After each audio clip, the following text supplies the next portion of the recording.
আজকে তোমাদের সাথে সেলিব্রিটি মেকআপ লুক শেয়ার করব, তার সাথে সাথে তোমরা খুব ইজিয়েস্ট প্রসেসে কি করে মেকআপ ক্রিয়েট করবে, লুক ক্রিয়েট করবে, সেটাই কিন্তু আজকে তোমাদের ভিডিওতে দেখাবো।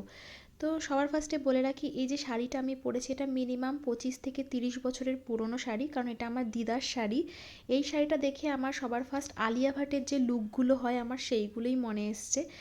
আলিয়া ভাটের লুকগুলো যেহেতু খুব ন্যাচারাল হয় আর আমার ভীষণ ভালো লাগে, কারণ যারা আমাকে পার্সোনালি চেনো তারা জানো আমি খুব হালকা কালার হালকা মেকআপ খুব পছন্দ করি। তো তাই জন্য এখানে আমি আগে জুয়েলারিগুলো সিলেক্ট করে নিচ্ছিলাম যে কোনগুলো শাড়ির সাথে ভালো মানাবে। আর আমি কিন্তু গুগলে যে ফার্স্ট পিকচারটা আসবে আলিয়া ভাটের মেকআপ লুক দিয়ে সার্চ করে আমি কিন্তু সেই লুকটাই ক্রিয়েট করব। তো এখানে আমি সার্চ করে নিয়েছি আর খুব সুন্দর একটা সিম্পল লুক এসছিল, একটা হোয়াইট শাড়ির ওপরই এসেছিল। আর আমার যেহেতু পিঙ্ক শাড়ি মোটামুটি মানিয়ে যাবে এই লুকটা। তো সবার ফার্স্টে জানতে হবে যে তুমি কি টাইপের লুক ক্রিয়েট করতে চাইছো। যদি হেভি লুক হয় তাহলে তার প্রসেস তার প্রোডাক্ট আলাদা হয়, আর যদি খুব ন্যাচারাল সাটেল একটা লুক হয় তাহলে তার প্রসেসও কিন্তু আলাদা হয়। সেই অনুযায়ী কিন্তু আমাদের প্রোডাক্টগুলো সিলেক্ট করতে হয়। তো তোমরা যে টাইপেরই মেকআপ ক্রিয়েট করো না কেন, স্কিন প্রিপারেশনটা কিন্তু কখনোই স্কিপ করা যাবে না। তো সবার ফার্স্টে আমি এখানে টোনার ইউজ করছি ফ্যাশন কালারের। তো অ্যাজ আ সিরাম আমি ইউজ করেছি কসরেক্সের এই স্নেল এসেন্সটা।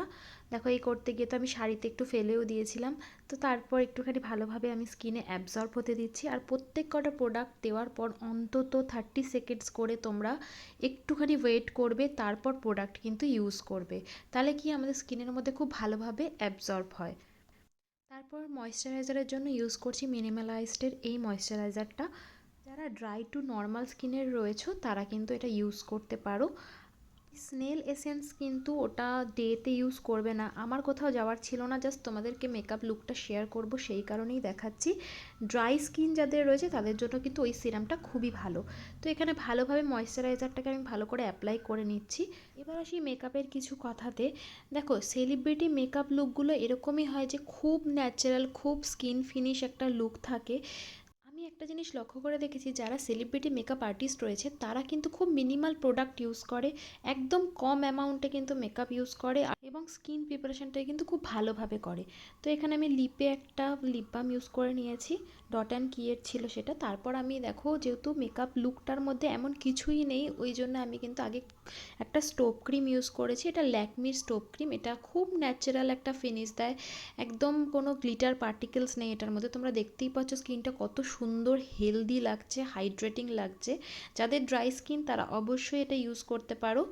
যারা সেলিব্রিটি মেকআপ স্টাইলার রয়েছে এবং মেকআপ আর্টিস্ট রয়েছে তারা কিন্তু টুলস খুব কম ইউজ করে, মানে মেকআপের যে ব্রাশ বলো বা বিউটি ব্লেন্ডার বলো এগুলো খুব কম ইউজ করে, তারা কিন্তু হাতের সাহায্যেই খুব ভালোভাবে ব্লেন্ড করে। তো আজকে আমি ওই স্টেপটাই ফলো করব। তো এখানে ফরএভার 52 এর একটা কনসিলার পট নিয়ে নিয়েছি।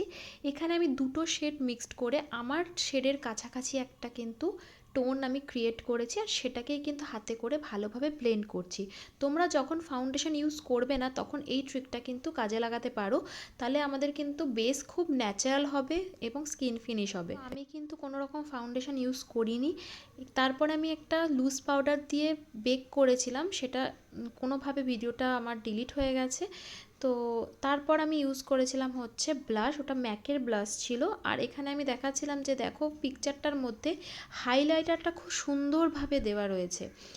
দেখো তোমরা চাইলে ব্রঞ্জার ইউজ করতে পারো, আমি যেহেতু পুরোটাই পিঙ্ক টোনের একটা মেকআপ লুক ক্রিয়েট করছি ওই জন্য ব্রঞ্জার বা কন্ট্যুর কোনো কিছুই দিলাম না।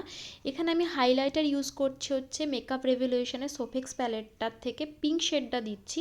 তো তারপর পুরোটাকে ভালোভাবে সেট করে নিচ্ছি। যেহেতু একটু গ্লোয়িং বানাবো মেকআপটা সেই কারণে আমি প্যাকের মিডাস টাচটা ইউজ করছি। তোমরা যদি ম্যাট ফিনিশ চাও তাহলে মাইক্রোটা ইউজ করতে পারো প্যাকের ফিক্সার। পিকচারটার মধ্যে আই মেকআপে কিছুই ছিল না, জাস্ট মাস্কারা ছিল, কিন্তু আইলিডটাকে যদি আমি ফাঁকা রাখি তাহলে আমার ফেসটা পুরো ডাল লাগবে।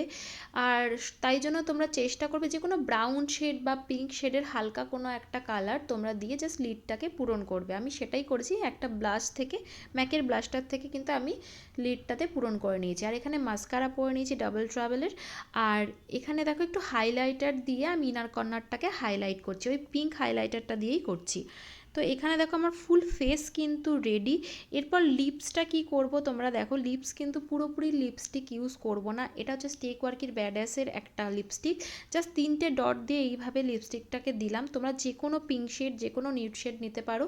দিয়ে তারপর একটু হাতে করেই ড্যাব করব, দেখবে তোমাদের কালারটা খুব মিষ্টি একটা কালার আসবে। আর এরকম করলে কিন্তু আমাদের লিপস্টিকটাও অনেক লং লাস্টিং হয়। মিডিল থেকে যেটা ধরো খাবার পর উঠে যায় সেটা কিন্তু হয় না এই ট্রিকটাতে। তো এইখানে কিন্তু আমার লুকটা কমপ্লিট। আর এখানে আমি দেখো কানের পরছি। জুয়েলারির মধ্যে আমি শুধু এই কানেরটাই রেখেছি, কারণ গলারটা পরলে বেশি ওভার হয়ে যাচ্ছিলো, যেহেতু আমি মাথা পাট্টিটা পরেছিলাম। তো তোমরা জানাবে যে এই লুকটা তোমাদের কীরকম লাগলো। তোমরা যে কোনো জায়গায় এই লুকটা কিন্তু ক্যারি করতে পারবে। বিশেষ করে গরমে যদি কেউ লুকটা ক্রিয়েট করো তাহলে বলবো স্টোভ ক্রিমটাকে তোমরা স্কিপ করে বাদবাকি যা রয়েছে সেরকম কিন্তু ইউজ করতে পারো। আর যাদের প্রচণ্ড সোয়েটিংয়ের প্রবলেম হয় তারা একটা কোনো ম্যাটিফাই একটা পাউডার ইউজ করতে পারো। ভিডিও বানাতে বানাতে কারেন্ট অফ হয়ে যায়, আর এটা কিন্তু লাইট ছাড়া তোমরা ভিডিওটা দেখছো। আমি জানি আমি যে পিকচারটা দেখিয়েছি সেই লুকটার সাথে আমার লুকটার কোনো মিল নেই, কিন্তু মেকআপটা কিন্তু অনেকটা কাছাকাছি। তো তোমরা জানাবে এই লুকটা তোমাদের যদি ভালো লেগে থাকে, তাহলে আমি এরকম ভিডিও আরও অনেক বানাবো তোমাদের জন্যে। তো তারপর মাথা পাট্টিটা আমি খুলে এমনি নর্মাল ভিডিও নিয়েছি। তোমরা জানাবে তো আমাকে যে মাথা পাট্টিটা খুলে ভালো লাগছিলো নাকি পরে ভালো লাগছিলো। তো দেখা হচ্ছে নেক্সট ভিডিওতে। সবাই খুব ভালো থেকো, সুস্থ থেকো। আর আমাকে অবশ্যই জানাতে ভুলবে না যে কী টাইপের তোমরা লুক দেখতে চাইছো। টাটা।